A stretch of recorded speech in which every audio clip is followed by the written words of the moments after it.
টাকা দেবো? জিনিস কিনবে? তুমি একা একা দোকান যেতে পারবে? আচ্ছা ঠিক আছে, নাও নাও 2 টাকা নাও।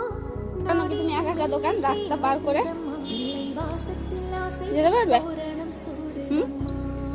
কেমন ভাবে রাস্তা পার হতে হয় দেখাও তো একটু দেখি। সামনে চলো আরো, দুদিকে দেখো গাড়ি আসছে নাকি? গাড়ি আসছে, দেখো ওই দেখো গাড়ি আসছে দূরে। এই দিয়ে গাড়ি আসছে না, কিন্তু এই দিয়ে গাড়ি আসছে, ওই যে। দাঁড়িয়ে যাও, দাঁড়িয়ে যাও।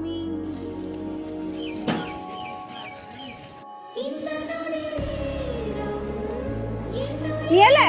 কি নিয়ে এসছো দেখি? কি চকলেট নিতে গেছিলে? কি জিনিস নিতে গেছিলে? বাবা এগুলো রোজ রোজ খায় না শোনা, এগুলো খেলে পেটে ব্যথা করবে, তুমি কি জানো? হ্যাঁ কেন? দাঁড়া দাঁড়া, তোর পালা নয়।